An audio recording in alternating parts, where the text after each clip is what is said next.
Supremo Tribunal Federal decidiu recentemente que era preciso dar um basta às chamadas superpensões, ou seja, valores pagos mensalmente a uma série de pessoas que somam o recebimento de uma pensão com uma remuneração ou aposentadoria de servidor público.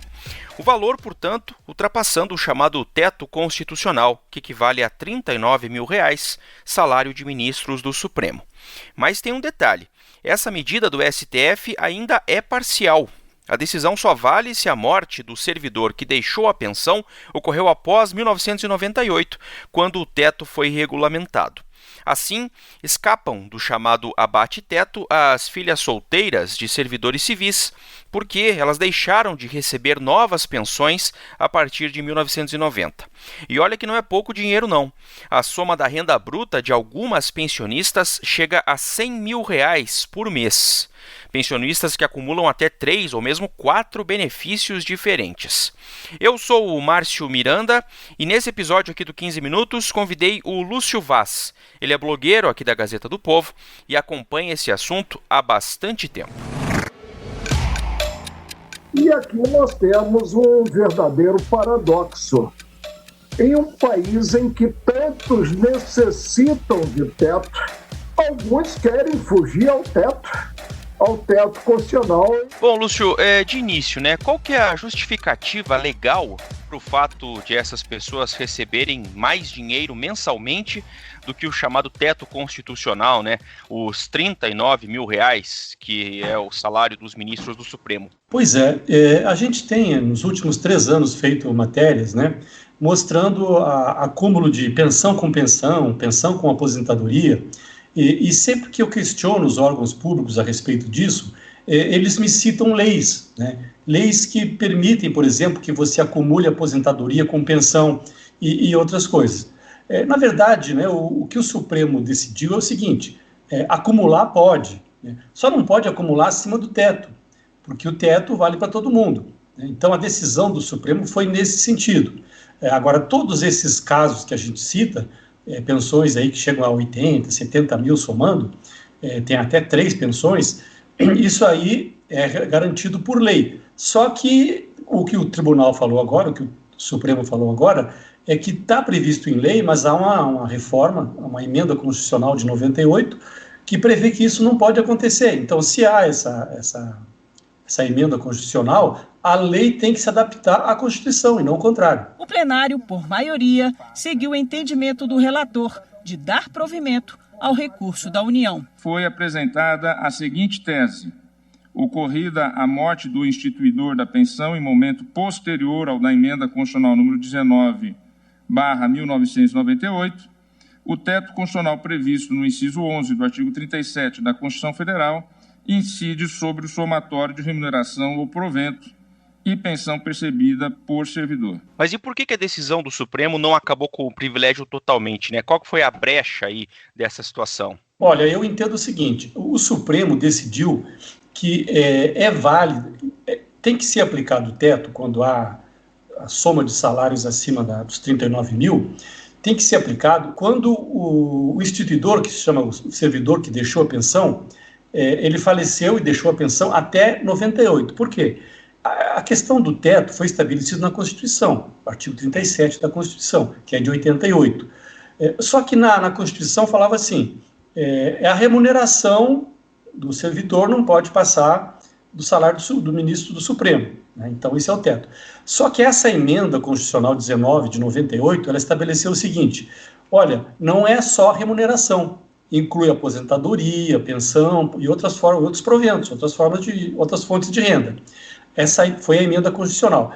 Então, aí que está, ele estabeleceu, no caso que foi julgado especificamente, que gerou a repercussão, disse assim, olha, nesse caso, a pensão foi gerada depois de 98, então ela não tem direito.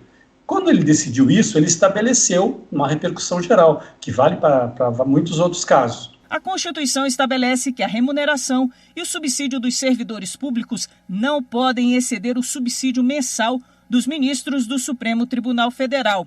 É o chamado teto constitucional, que hoje é de R$ 39.500. Um recurso proposto pela União questiona a decisão do Conselho Especial do Tribunal de Justiça do Distrito Federal, que aplicou a não incidência do teto constitucional, beneficiando uma servidora do tribunal que também é pensionista de um ex-servidor daquele tribunal. Então não é só esse caso específico, ele vale então para outros casos. Sabe exatamente quanto que é essa repercussão geral aí, Lúcio? Olha, essa repercussão geral, cara, ela tem assim, implicação em 368 processos espalhados por vários tribunais, não só no Supremo. Então a repercussão é bem grande, né? E eu já estou procurando informações, né, em relação ao TCU, por exemplo, Ministério da Economia, que é quem paga a maior parte, né, porque envolve os ministérios todos. Então, e eles disseram a mesma coisa. O TCU, o próprio Supremo também falou que eles estão aguardando o trânsito em julgado. Por quê? Porque quando há uma decisão do Supremo, cabe recurso. É aquele chamado, que eu chamo de embargo protelatório, né? Que na verdade ou então embargo enrolatório, mas tem um embargo declaratório, né, oficialmente, que a pessoa pode contestar, não a decisão em si, mas olha, não está claro, né, inclusive não está claro para mim também essa decisão, não está totalmente claro. Então, como tem que esperar esse trânsito em julgado, eles não estão adotando nenhuma medida, mas eles estão cientes, o TCU está dizendo, e a Câmara dos Deputados, que tem casos, estão cientes de que há um novo entendimento e que será aplicado no momento oportuno.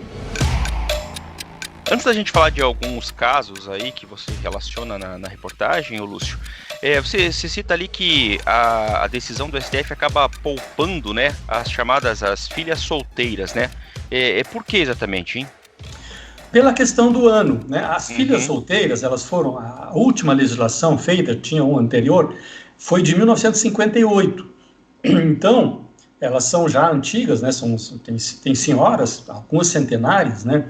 E então, assim, em 90, como a Constituição de 88 não permite esse privilégio para filhas solteiras, quer dizer, a mulher é igual ao homem dudo, então não pode ter filha solteira com direito à pensão. Então veio uma lei regulamentando a Constituição a partir de 90, e a partir de 90 não são concedidas novas pensões para filhas solteiras, a não ser no caso dos militares, que é uma outra legislação. Mas, enfim, então, a partir de 90 foi proibido. Isso significa o seguinte, que todas as filhas solteiras que existem hoje, que são no serviço civil, são 77 mil, todas elas foram anteriores a 98, porque a partir de 90 não pôde mais conceder novas pensões. Então, todas essas filhas solteiras, que, como eu disse na matéria, elas custaram nos últimos 25 anos 94 bilhões de reais, isso é pago pela União, né, elas não vão ser incomodadas nesse sentido, né, porque, a não ser alguns casos que tem também, que a pessoa tem uma pensão como filha solteira e outra como viúva, aí a de viúva ela pode ser contestada, a outra não. Só para reforçar esse dado aí, são 77 mil pensionistas que nos últimos 25 anos custaram 94 bilhões de reais à União. Isso. Sim.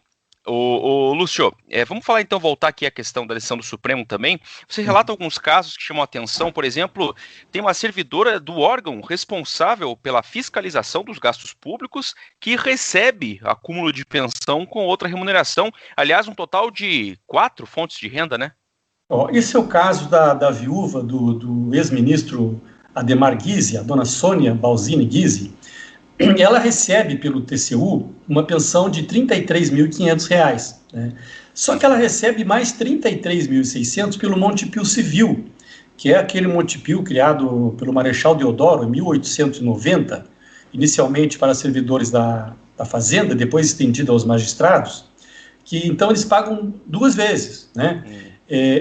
Fundo de previdência esse Montepio, né? Isso, é um fundo de previdência. Ele começou como um fundo privado, só que ele faliu, ele não tinha mais condições de pagar as pensões, então a tarefa de pagar as pensões passou para a União. Isso foi em 2012, mais ou menos.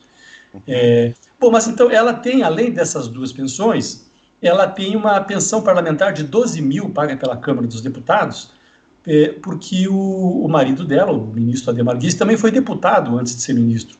Então deixou uma pensãozinha para lá de apenas R$ 22 mil. pelo Instituto de Previdência dos Congressistas, o famoso IPC. E o senhor Ademar Guiz, que também foi deputado estadual, deixou mais uma pensão, né? Aliás, 12 mil é o da Câmara, e 22 mil é do Instituto de Previdência de Santa Catarina, porque ele foi deputado estadual. Então, ao todo, ela ganha bruto R$101 mil, né? E há um abatimento, uma parte aí da soma ali das duas pensões maiores, né? Tem um abatimento, então ela recebe líquido apenas 59 mil. Deve estar em alguma situação um pouco difícil. Colocar as aspas aí nesses 59 mil apenas. Mas então, renda bruta de 101 e o líquido chega a 59 mil com 4 fontes de renda. Pois é. Tem uma outra funcionária do TCU, que ela é também viúva, né, de um ex-ministro, o Homero Santos, a Marta Santos, e ela também recebe as duas pensões e recebem como... Tem a pensão da Câmara também, porque ele também foi deputado, e recebe mais como aposentada da Câmara, porque ela era servidora da Câmara também, 4 pensões também.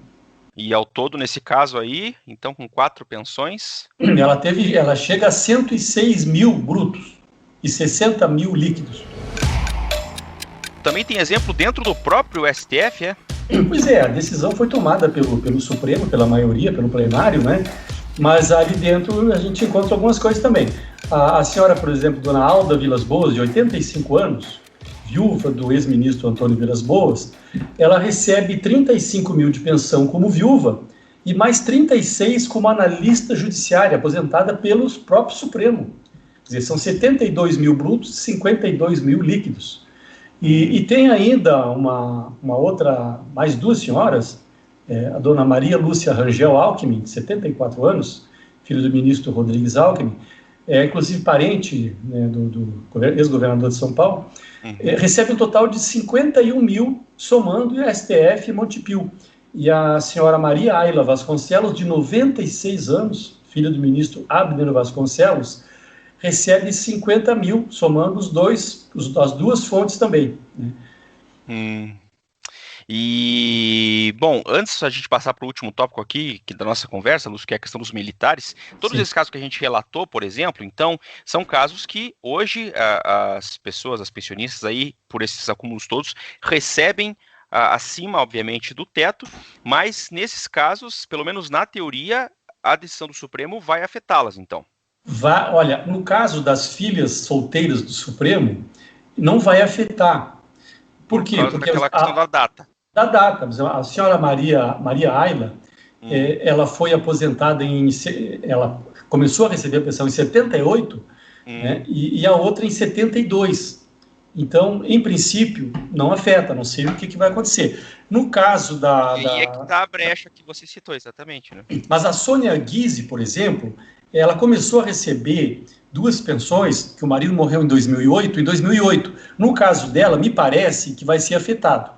Eu perguntei ao TCU, né, qual é a situação. Ele disse, nós ainda temos que aguardar o trânsito em julgado primeiro, e temos que aguardar também a divulgação da súmula, que vai vir esse detalhamento, né? Mas é possível, então, que as duas, no caso do TCU, percam a pensão, né? E no caso das filhas solteiras do Supremo, o mais provável é que não percam. Bom, para fechar, Lúcio, tudo que a gente falou aqui nessa conversa, nós estamos falando de pensionistas de civis, né, servidores civis. E aí, você também cita na reportagem na Gazeta do Povo a questão dos militares, né, as pensionistas de militares. Aí não dá para saber exatamente como é que vai ser, se vai haver algum impacto, quanto que custa, enfim, parece que tem um outro tipo de legislação que envolve as pensionistas dos militares, né, Lúcio?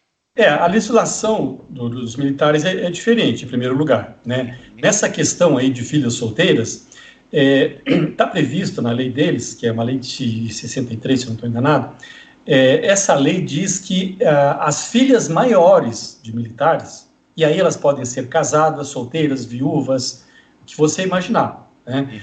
Desquitada, enfim, em união estável, elas continuam recebendo por toda a vida a pensão. A partir de 2001, foram suspensos novos pagamentos, a não ser para aqueles militares que estavam na carreira e optaram por contribuir com mais 1,5% na sua contribuição, para que elas tenham direito, né? Isso é um fato. Agora, o outro fato é que é impossível a gente fazer qualquer avaliação, qualquer impacto sobre a questão, porque tem as viúvas, não é só filha solteira, tem viúvas de militares também, né? Sim. E como é que fica se acumular 2 pensões? Porque os militares não divulgam os dados sobre as pensionistas de militares, né? Inclusive, teve uma decisão em setembro do ano passado do TCU, determinou que o governo divulgasse todos os casos de aposentados e pensionistas, que eles não divulgavam. E, a partir de fevereiro desse ano, começaram a ser divulgados os dados dos servidores civis. Já temos as pensionistas, né? E ainda falta a divulgação dos aposentados. Os militares, na época, ficaram de divulgar isso no segundo momento, alegando que era muito complexo, que eles têm dados que não estão nem digitalizados, antigos e tal. Eu acho que é uma bobagem. Eu acho que é só pegar a última folha de pagamento e você fica sabendo quanto cada um recebe. Mas, enfim, as Forças Armadas, o Ministério da Defesa está enrolando isso há 6 meses e não divulga, enquanto que os civis já foram divulgados. Como eles não divulgam o nome de cada servidor, de cada pensionista, quanto recebe, qual é a lei, né, que determinou, então a gente não sabe quantas recebe.